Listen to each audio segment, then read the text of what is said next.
kuris aktyviai prisidėjo prie šito projekto, prie šitos veiklos ir kiekvienais metais jau antrus metus susitinka čia Taujėnų dvare prisiminti, ką nuveikė per metus. Tad sveikinam visus atvykusius į šį prisiminimų vakarą ir kviečiame Taujėnų seniūnę Elvyrą Tulišienę tarti sveikinimo žodį. Labas vakaras, gerbiamos ponios ir ponai. Sveikinu visus susirinkusius į Taujėnų dvaro rūmus. Džiaugiuosi dideliu būriu mūsų gerbiamų svečių. Jūsų buvimas čia tai kaip ir pritarimas, kad esate nebejingi šiai švietėjiškai Ružavo Kaspino veiklai. Labai gera ir džiugu, kad šioje gražioje veikloje mes turime atstovės iš visų didesnių mūsų gyvenviečių ir kaimų, kad kiekvieną mūsų seniūnijos kampelį pasiekia informacija iš mūsų atstovų.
Kalbėti apie savo darbus kažkaip, nežinau, pas mus moterų centre nelabai įprasta. Mes iš tikrųjų daug dirbame su moterimis.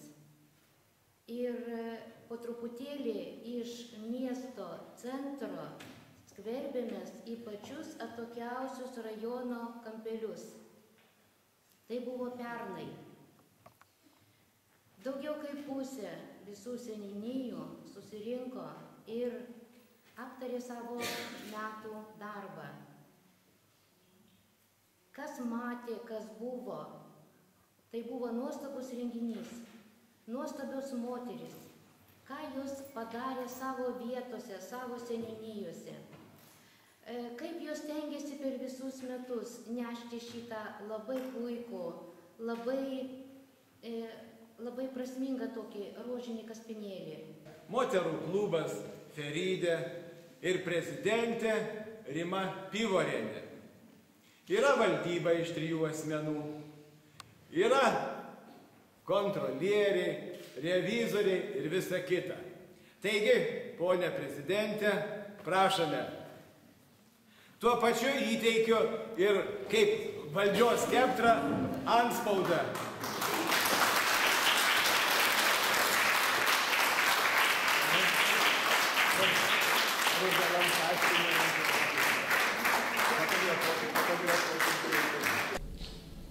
Pati pradžia, tai buvo prieš 2 metus, kada seniūnė ir mūsų socialinė darbuotoja Indrė pakvietė mane dalyvauti projekte Nedels.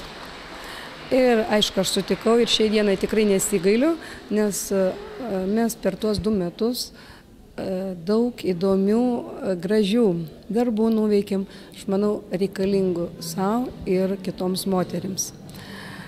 Kiek narių dabar klube? Tai vat, reiškia, mes dalyvavom projekte ir susibūrė nemažai mūsų moterų, tai buvo 30 ir nusprendėm, kad vis dėlto mes tikrai norim ir galim dar daugiau kažką tai padaryti ir reikia steigti klubą. Ir įsteigėm klubą, moterų klubą Feridė. Ir šiai dienai mūsų klube yra 33 moteris, yra visgi ne tik iš mūsų Taujėnų seniūnijos moteris, yra mūsų klube moteris iš Vilniaus, yra iš Ukmergės ir artimiausių metų pasipildys tikrai daugiau iš Respublikos moterų, norinčių dalyvauti mūsų veikloje ir prisijungti į mūsų klubą. Medžiai be lapų, visko jie netekę. Medžiai be lapų, stovi lyg aparte.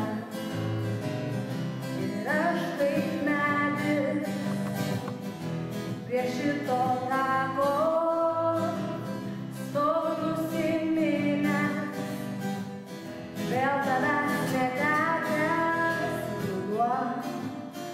Ruduo, krenta lapai auksiniai ir leidžiasi tyliai ruduo.